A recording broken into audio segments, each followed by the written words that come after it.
গতকাল যে ভয়াবহ ঘটনা ঘটে গিয়েছে বর্ধমান স্টেশনে জল ট্যাঙ্ক ভেঙে, সেই ঘটনা এবং দেখতেই পাচ্ছেন সেই ছবিও স্টেশনে 2 নম্বর এবং 3 নম্বর প্ল্যাটফর্মে জল ট্যাঙ্ক ভেঙে এই দুর্ঘটনা ঘটে এবং জল ট্যাঙ্ক ভেঙে মৃত্যু হয়েছে 3 জনের, আহত কমপক্ষে 30 জন। মৃতদের পরিবারকে 9 লক্ষ টাকা আর্থিক সাহায্য এবং আহতদের 50,000 টাকা আর্থিক সাহায্যের ঘোষণা করা হয়।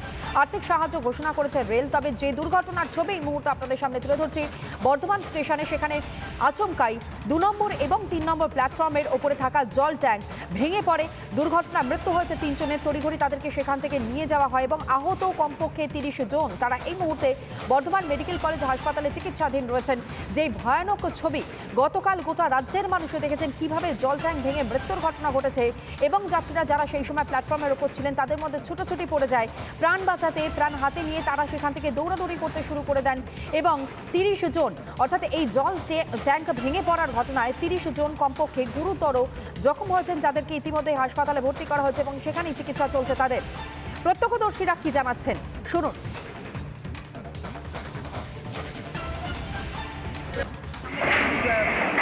ট্যাঙ্কিটা ছিল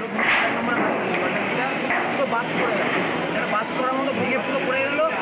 আমরা যখনই পড়ে গেছে আমরা দৌড়ে এসেছি, জলের জন্য সামনে যেতে পারছিলাম না। যখন একটু জলটা আমরা গিয়ে আমাদের ছিল ওখানে, আমরা আহত যারা ছিল তাদেরকে টেনে বার করলাম। মানে অবস্থা খারাপ তাদের, নিয়ে যাওয়া হয়েছে। রেলের কর্মচারীও ছিল, আমরা বার করেছি। আর একজন মনে হচ্ছে মৃত রয়েছে, অন্যদিকে পূর্ব রেলের মুখ্য জনসংযোগ আধিকারিক কৌশিক মিত্র তিনি কি জানিয়েছেন শোনাবো।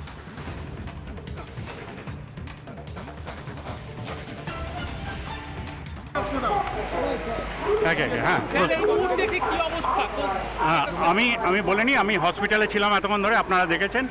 হসপিটালে আমাদের কাছে 30 জনের মতো অ্যাডমিট আছেন হসপিটালে। তাদেরকে আমাদের ফুল মেডিকেল টিম এসেছে, মেডিকেল টিম কাজ করছেন, আমাদের অ্যাম্বুলেন্স আছে এবং আমরা তাদের আত্মীয় স্বজনদের সঙ্গে কথা বলেছি। আত্মীয় স্বজনদের কাছে আমাদের এটাই অনুরোধ ছিল যে আপনারা যদি কোথাও বেটার ট্রিটমেন্ট আশা করেন বা কোথাও যদি মনে করেন শিফট করানো দরকার আছে, we are ready to shift. But তাদের আত্মীয় স্বজনরা বলেছে যে এই মুহূর্তে তাদের কোনো রকম অ্যাসিস্ট্যান্সের দরকার নেই।